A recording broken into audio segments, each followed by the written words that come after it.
Let's move on. Next game, we got Pittsburgh Steelers versus the Tennessee Titans in a game. 2-3-0 teams. Two teams have been kind of squeaking by. I think the combined victories out of those three games for Tennessee, if I remember correctly, it's like 5 or something. It's like 5 or less. It's close. But Tennessee's getting it done. I love the offensive play calling there. Arthur Smith. I love Derrick Henry. I love the efficiency of the offense. Pittsburgh is a team that they're winning, but they're going to get better. You know how good the defense is. The defense will continue to get better throughout the season. Offensively, Ben Roethlisberger, as he continues to shake off rust, will get better and better. Let me hit you with projections. Roethlisberger has a kind of like a mid-grade start. I think you can do better if you're in a 1 QB league. Superflex, he should definitely be playing. James Conner, I love this week. JuJu Smith-Schuster, I like quite a bit. We'll see. Diontae Johnson is in concussion protocol. It was a big nut kick of the week for me. I actually ended up benching Cooper Kupp to start Diontae Johnson because I like the matchup better this week. So that one got me good. And then if he doesn't go, I like guys like James Washington and Claypool to step up. More Washington than Claypool at this point. But keep an eye out. If Diontae Johnson can play, I like him. And I do have a start grade on Eric Ebron, but I think that's Russian roulette. I kind of stay away from Pittsburgh tight end generally. They like to go to receivers. For Tennessee, I don't have a great projection on Tannehill this week. I do on Derrick Henry. Even if Pittsburgh's defense stops them, Tennessee will continue to feed the ball to Henry, and that helps. A.J. Brown, we'll see if he plays. If he does, I have him as a start. If he doesn't, I would have a start on Corey Davis. If he does play, I would have a daily fantasy sleeper kind of grade on Adam Humphries. We'll see what happens. JuJu Smith is a start for me at tight end. Take it away, David. I'm conflicted here with James Conner, man, because I almost want to say ride it out with him, and I almost want to say trade him away while you still have the chance. My gut reaction is get rid of this guy because he's coming off an 18 carry, 109 yard, 1 touchdown game, 4 receptions, 40 yards. That was with Diontae Johnson getting the concussion, going out mid-game, early in the game, I believe. So, I mean, look at where his value was 2 weeks ago. Just about people were ready to release this guy. And if he has any sort of minor dinged up anything, that value that he's built over the past 2 weeks, it's going to revert to nothing.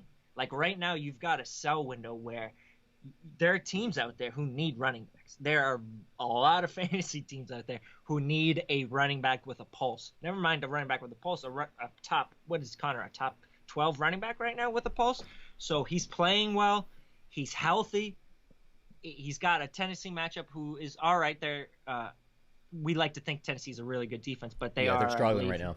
They're 9th most fantasy points allowed to running backs through 3 weeks. So on paper, it's a good matchup for Conner. I don't know if I want to go into one more game saying, I'll trade him next week. Because what happens, he gets a little ding. You going to be able to trade James Conner next week? No. I see it a different way. I like James Conner because of Ben Roethlisberger. Like, he went down his value went down considerably last season. Of course, he's always kind of injured and all that. And I get what you're saying, too, because if he goes down with an injury, you got nothing for him. And it's likely that he will get dinged up and go down. And Snell's not bad. He could come in and, after week one, we thought, oh, Jesus, Snell, did he just take over? And then Connor comes out against Denver, puts up over 100 yards, I think gets in the end zone, does the same thing last week. I think Connor will have value as long as Roethlisberger is healthy. So for me, I risk it because I think he will get you when he's healthy. I think he'll get you this top 12 points. I think you can lock him in. So hopefully everybody has a lot of depth like Dave and I have been preaching all year, because this is the year of the injuries. We predicted it before the season. We're seeing it. It's the year of inactives. It's the year of the hamstring. It's the year of the ankle. So hopefully you have the depth. I let him ride on my bench but I don't mind trading him either if you can get away and maybe get like a really nice wide receiver there. Like put him in a package, try to get Metcalf. Let me cut in because it's like, even though he's playing well, I have him on one team. I don't feel comfortable putting him into the starting lineup. I do.